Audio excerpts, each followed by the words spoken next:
서양음악사삼 세 번째 주입니다. 오늘은 19장 19세기 오페라 두 주에 걸쳐서 할 텐데 첫 주 내용으로 하겠어요. 이제 19장 19세기 오페라는 그래서 19세기의 장르를 하나씩 살펴보는 그 첫 번째가 되겠습니다.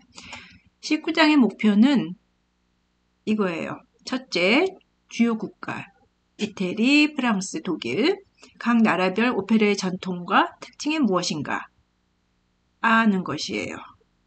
나라별로 고유한 정서와 언어가 있기 때문에 오페라의 전통도 다르겠죠. 왜냐하면 오페라는 극, 드라마, 언어와 융합된 것이기 때문에 그리고 두 번째로는 그러한 전통이 19세기에 어떤 방향으로 변화했는가 이렇게 정리하는 것이 19장을 배우는 목표가 되겠습니다. 우선 오페라의 발전 그 내용이 방대하기 때문에 지난 학기까지 했던 여태까지 오페라의 흐름을 간단하게 정리해 보겠습니다. 오페라 하면은 바로크를 여는 역할을 했죠.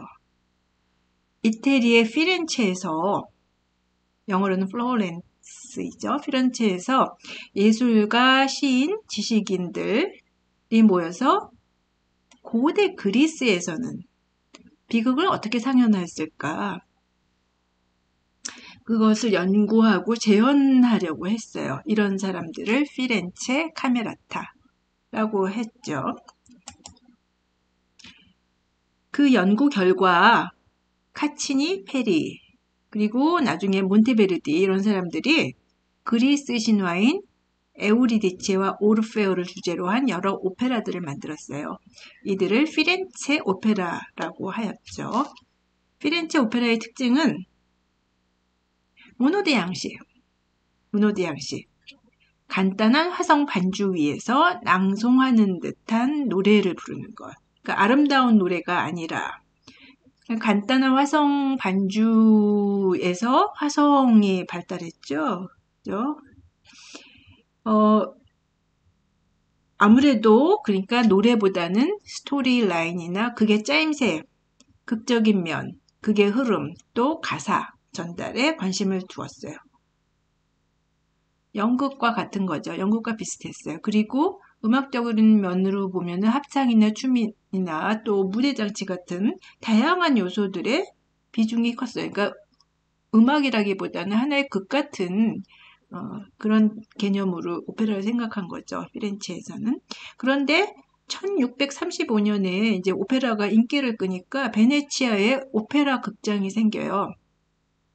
오페라 극장이 생기니까 중산층의 상인들이 많이 몰려들게 돼요. 이제는 귀족들만 보는 게 아니고 처음에는 이렇게 일부 지식인들, 귀족들이 오페라를 만들었는데 그래서 중산층 상인들이 오니까 이러한 청중의 기호를 맞추기 위해서 아리아 중심으로 변해요.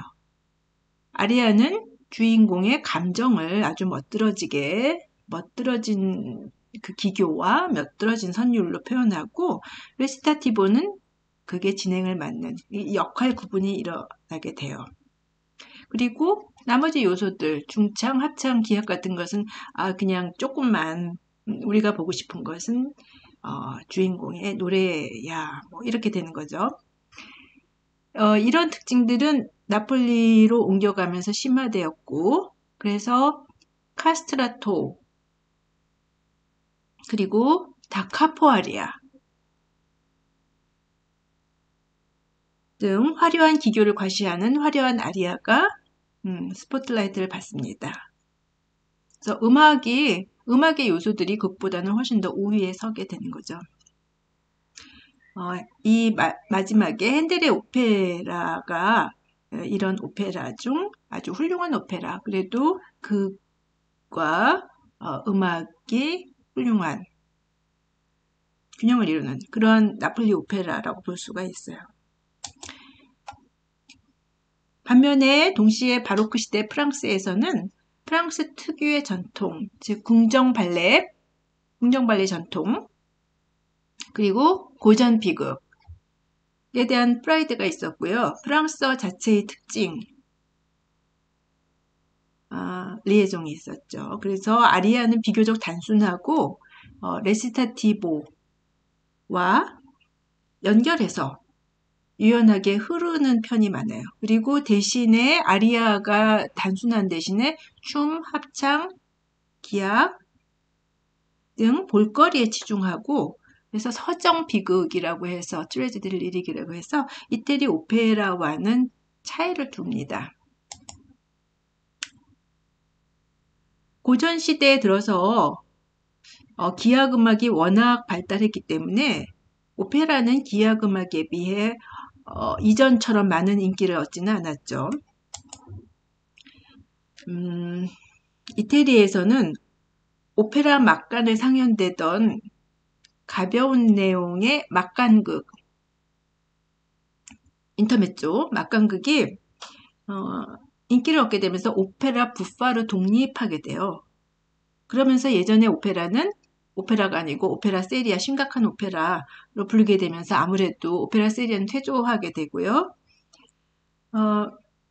왜냐하면은 이 오페라 세리아의 아주 심각한 내용, 전설이나 역사를 무대로 했잖아요. 그래서 귀족 이야기, 신화, 이렇게 길고 그런 면들이 고전시대 분위기에 맞지 않는 거죠. 프랑스에서는 여전히 서정 비극이 상연이 되면서 고전 정세에 맞춰서 오페라 코믹, 오페라 부파에 해당되는 그런 거죠. 인기를 얻고 독일에서는 오페라가 좀 뒤처져 있으면서 징슈필, 노래하는 노래극이라는 것 같은 거예요. 그러니까 레시타티보 대신에 대화를 말로 하는. 그러니까 요즘에 뭐 뮤지컬 같은 것 그 해당하는. 그러니까 시민들이 좋아하기 쉬운 오페라가 인기를 얻습니다. 그런데 고전시대 오페라는 모차르트가 독보적인 존재였어요. 이전에 글루기 오페라를 개혁하자 오페라 세리아가 퇴조하니까 프랑스의 요소나 그 피렌체 오페라의 요소 그리고 오페라 부파의 요소를 받아들여서 개혁하자고 그랬는데 그 전통을 이어받고 전통이라기보다는 오페라 개혁 정신을 이어받아서 오페라 세리아도 계속 부파의 요소를 받아들여서 발전시켜요. 그리고 이전에는 오페라 부파가 뭐 약간 가볍고 뭐 질이 떨어지고 재밌기만 하고 짧고 그랬었는데 그런 오페라 부파를 예술적으로 완성시켜요. 또 이전에는 뭐 마당극이나 그런 아주 쉬운 장르였던 수준 낮았던 징슈필도 예술 음악으로 만들었나요? 뭐 마술피리 같은.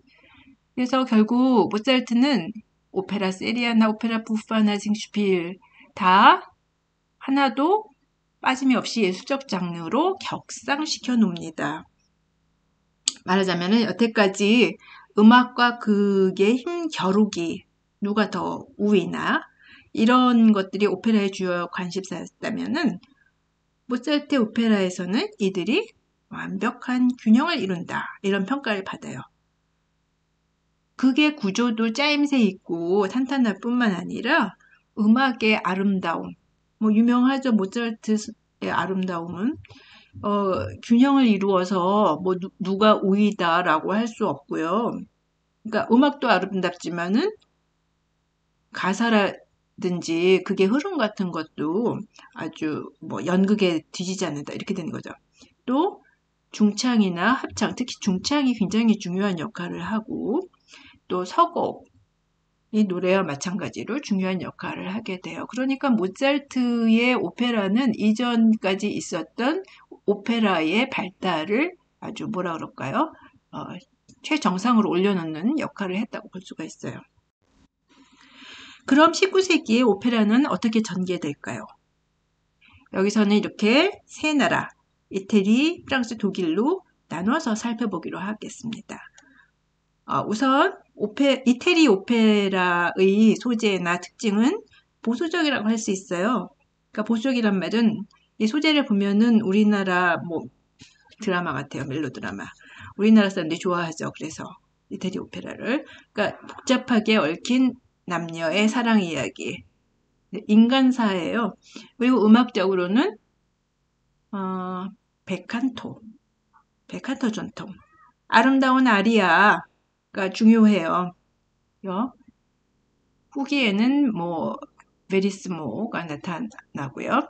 이런 작곡가들은 너무 친숙하죠. 로시니, 벨리니, 도니제티, 베르디, 푸치니.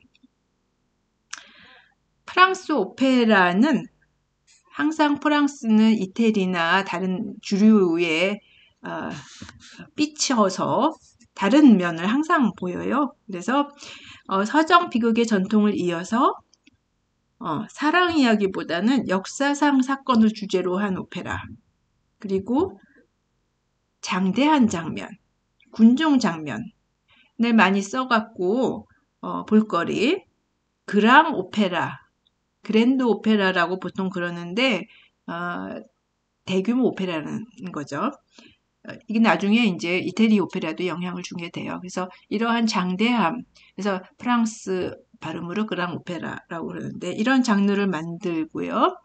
그런가 하면 독일에서는 사실 오페라가 그다지 발달하지는 않았었는데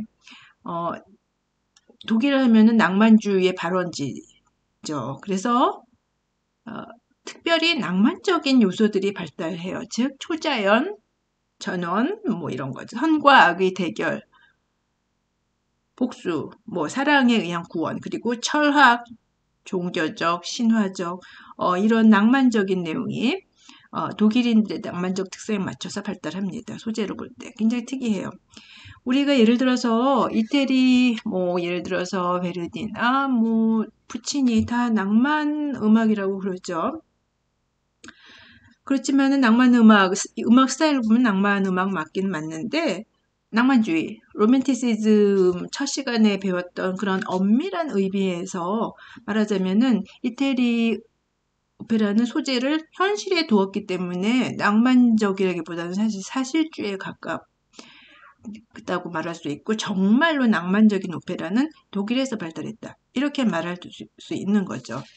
독일에서는 징슈필이 중요한 장르로 발달하고요. 특히 후기에는 낭만 후기에는 19세기 후기에는 바그너의 뮤직 드라마 음악극이라는 소리죠. 그래서 극이냐 음악이냐 누가 더 우위냐 이게 아니고 음악과 극이 융합된 종합 예술로서 19세기 오페라의 정점을 찍습니다. 오늘은 여기서 이태리 오페라만을 살펴보기로 하겠습니다.